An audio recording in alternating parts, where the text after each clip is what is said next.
Hello, guys. Hello to my YouTube followers, present ones, future ones. I am making a return to YouTube. I am going to be sharing more content in the next couple of months. And I would like to get started with this one, which is a really epic topic. There's so many different angles that I want to cover in this one today. And it all was inspired by a comment that a client actually had yesterday in one of our sessions where she said, I feel like I'm always doing the work and I'm not getting anywhere. Now, that is a really common thing for people to feel. I'm sure you have felt it at some moment in your life. And there's a number of reasons why we can have this feeling, whether it's actually just a feeling coming from doubt, coming from insecurity, or whether it's an actual reality that you have been working really hard but not quite getting anywhere. I want to actually give a few reasons that I feel for this. So, number one is that I feel if you really don't feel that you are getting anywhere and it's actually a reality for you, and it's not just a doubt, you have got to check yourself and see, are you making any strong decisions? Have you made any convicted decisions about your direction and about what you want to experience? Because chances are that you haven't fully decided on something. So you believe that you need to work in the direction of it, but you haven't fully chosen it. And this is very, very common, that we think we need to work to a certain amount and go through personal process and work on ourselves and get better and improve and all of this stuff before we can lock into the choice of what we want to experience or what we want to do. People often do this with their service, living their mission or their calling, or creating their dream and their vision. They believe that they have to work and become a certain version before they can actually decide to have that vision come into fruition, before they can actually live their mission. Now, guys, when you decide, this is what communicates with your reality, and this is what brings the work up to be completed.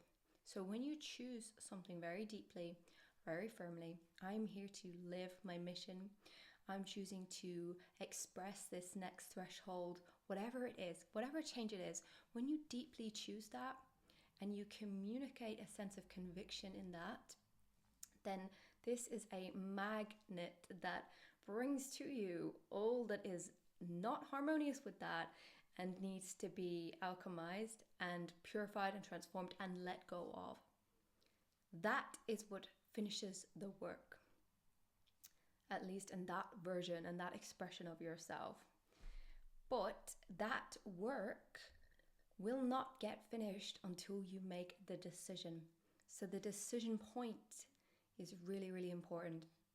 So that's the first, and what I feel is probably one of the most common ones for many people who feel like their wheels are spinning, is decisiveness. Choosing the intentions that you want to see manifest, choosing the outcomes that you want to experience, and being pretty strong in your choice. Now, let me add a little bit of another layer to this. Keep it simple, guys. Stay with the base desire of a new direction. Don't get caught into the how it needs to look. Okay, a very common way this happens is that someone wants to express their service more or their work more. They want to get out into the world more. But what they'll often do is they'll choose, okay, I need to work with more people one-to-one, or I really need to offer this event more regularly. Now, that is great. However, those are the how-to that the intention can become fulfilled. And ultimately, they are vehicles and they are steps that will come into being later on down the line. And they are not necessarily how it's going to happen for you. It is how your mind thinks that it could happen. And yes, it might be true, but you can really block your energy if you are trying to shape your alignment towards a specific how that you think that it should be, when in actuality, right now you need to stay with the base desire, which is, I wish to express my talents more, I wish to share more of myself with the world, and then let the next step become intuitively known, become intuitively communicated to you. And from that place, the how to can become clear. But don't try and align to a how to before you've really got clear on the base desire, the choice that you are making, and let that guide the way. That is the first step. Drop in deep with that. Now, it is so important that we really calibrate ourselves in a sense of conviction with the choices that we're making. So you want to bring more of yourself to the world. You want to be of service, whatever it is. You want to have a relationship, whatever the desire is. And the desire, most likely, they are all just a vehicle for you to experience an expansion of your consciousness, the growth of your soul. But just stay with the simplest aspect of it and really marinate in that desire, and let that energetically reconfigure you, and the how-tos will present themselves later. Otherwise, we are trying to align outside of ourselves to a how that we think it needs to be. And guys, I've done this so many times, and I've wasted so much of my life playing and falling for that stupid trap. So let me tell you this now. Do not do it. Save yourself some time, save yourself some suffering and some pain and some frustration, and don't do it that way. So that is the first one. Now, secondly, it could be that you have a victim mindset that just thinks, oh my God, I'm trying so hard, nothing's working out for me, the odds are against me. So check yourself on that one. It's very common for the victim mindset to subtly express itself in so many different ways. And that is a common way that you feel victimized by the process you have to go through. You feel victimized by all the work that you have to do. But remember that when you recognize the victimized aspect of yourself coming forward, this is the mirror for you to recognize that you are the creator of your experience. Victim consciousness really is the polarity to being the creator. And this is the opportunity that it gives you. And it can often come up very, very strongly when people are stepping into creating more of their experience, creating more of the life that they want to live. The victim will come up very, very strong.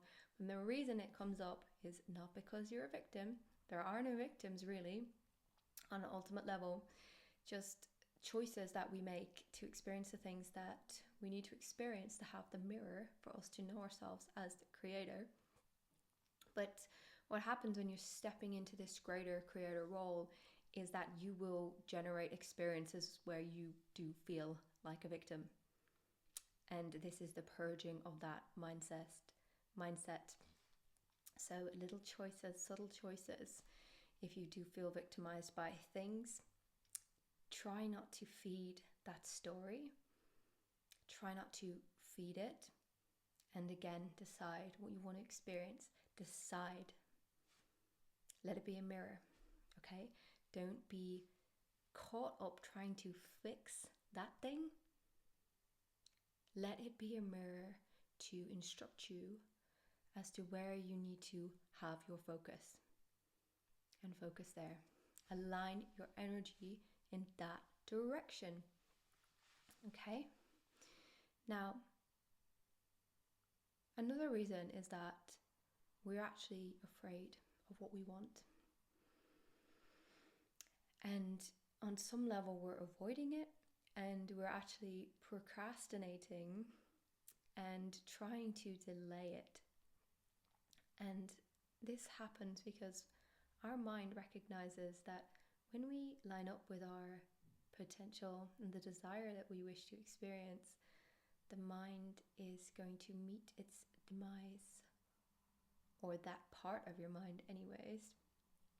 And of course the mind is going to fight hard. I should really say that aspect of your programming that is within the mind. It's not the mind itself as an entity. I do think we need to get out of the habit of being like, oh, the mind this, the mind that. It's your programming. Actually, the mind is neutral. It is a device. It is an energetic aspect of you, like an energetic field. But it isn't this negative thing that has a negative agenda. That is the programming that came from your negative experiences that wants to bring you back to safety. Okay? So, as I was saying, the aspect of you, the version of you that comes from the programming within your mind, recognizes that it is going to meet its demise when you experience this desire, experience this potential, and it's fighting hard to maintain the status quo. And these parts of ourselves, call it the smaller self, the lower mind, the whatever it is, they fight hard to keep the reality that they have in place. They want to stay stuck. They want so hard to stay stuck. But you have to recognize that this is a game of chess against that aspect of yourself. So we can often keep ourselves in a process under the illusion that we are getting somewhere. But that aspect of your conditioning knows that you will fall for it if you are having a process. You'll believe that you're getting there. It's clever, but you have to outmaneuver it. You have to be cleverer than it.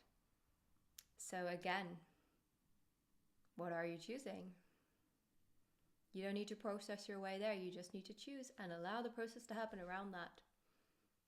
Choose and allow the energy to shift around that. Don't process your way there. Okay? So this is a really good one to ask yourself if you're over-processing in order to procrastinate, in order to avoid. This is what you have to check with yourself about. Now, let me think. There was another one or two that I had there. So let me have a little bit of a recap. The first one is, if you feel like you are doing all the work but you're not really getting there, the first reason is often you haven't really made any firm decisions about what you want to experience. You haven't really chosen, or you're at least not very convicted in that choice. And the process is offering you the opportunity to become more convicted in that choice. That's number one. Number two is that it's the victim mindset coming up in order to be alchemized. Number two, for you to accept and embrace more of your role of the creator of your reality. Number three, you are over-processing in order to avoid your reality. Oh yeah, okay. Also, these next ones, guys, are a little bit more compassionate. And I want to bring that balance in as well, because it isn't just that you're doing this or you're doing that. There is actually an expectation that we can have that we're going to become a perfected being, or that we're going to get to a certain way. And that can be another reason why we feel inundated with this process that is ever occurring and ongoing, is that we expect there to be a destination. We expect there to be a completion. And we're probably suffering, we're probably quite overwhelmed by the intensity that we've been going through. So it is important to be compassionate there, and to obviously love that part of you that does feel that they are inflicted by this ever recurring and ongoing process. Like, meet yourself in that as well. Don't just be Don't just be hard on it. Okay, I do think it's really important to have compassion for that aspect. Now, if you have resolved your overwhelm, ground yourself, rest yourself, take care of yourself, nourish yourself, and usually it will feel better. Often we have these kind of thoughts when we are stressed and we are tired and we're in a bit of a lower vibration. So we have thoughts that come from that lower vibration, because a lower vibration is like a radio network, and it will have its corresponding thoughts or its beliefs. So this is probably coming up because you are a little bit sad and distressed and over it. Okay, so the expectations. Now let me feel if I can feel any else around that. Now there could be any number of reasons, and I actually really recommend that you take time to tune into this for yourself. Okay, don't believe it as a reality, like, oh, I am always processing and I'm never actually getting anywhere. Ask yourself, what's really going on here? What's happening? Look underneath the hood, investigate. And you can ask yourself, is this really the case? And just keep asking questions. Keep going deeper. Keep going, keep inquiring, keep asking. And now there is another thing that I feel around this as well. And actually I want to make that one into another video, because it's its own topic in a lot of ways. And that is that at a certain point of the journey, it does get harder to reach new thresholds in your consciousness, in your awakening. And there is a tough part. In the middle, I don't really know if it's like in the middle, it's the right way to put it, because it isn't just one linear journey, but there can be these relatively in the middle of a cycle of your growth. The middle part, the grown zone, it's like the hard bit. And this is very common for people who have been on the path for a long time and been doing a lot of work, is that the challenges that they have to face get greater and greater and greater, and there is more to excavate, and there's some tough catalysts there in that. But this is another video. I'm going to make that into another video, guys. Okay, so much there, so much in this topic. Of course, maybe you will see yourself in some of the things that I've shared, but mainly inquire into it. Don't believe it. Don't believe any of these afflicted thoughts when they come up. And of course, meet yourself, hold yourself, acknowledge yourself in them. But that is different from believing them. That is different from believing that they are your reality, that they are you. There's just a thought that we have. It's just a thought that pops up. And sometimes we just have these thoughts that pop up to distract us, to move us away from what we actually need to be focused on. Sometimes it isn't really the case that a conversation is needed to be had around this. You can ignore what arises and just stay focused. Just go back to what you really need to be tuned into. Allow yourself to let go of it and surrender into your alignment as well. But I just wanted to mention those things as so you can have them to reference if you do find yourself experiencing these things. And there will be another video that is about the journey overall and how it can get harder at later stages. But that's a topic for another day. Much love, guys. Thank you for watching. And if you're new here, don't forget to subscribe. Bye.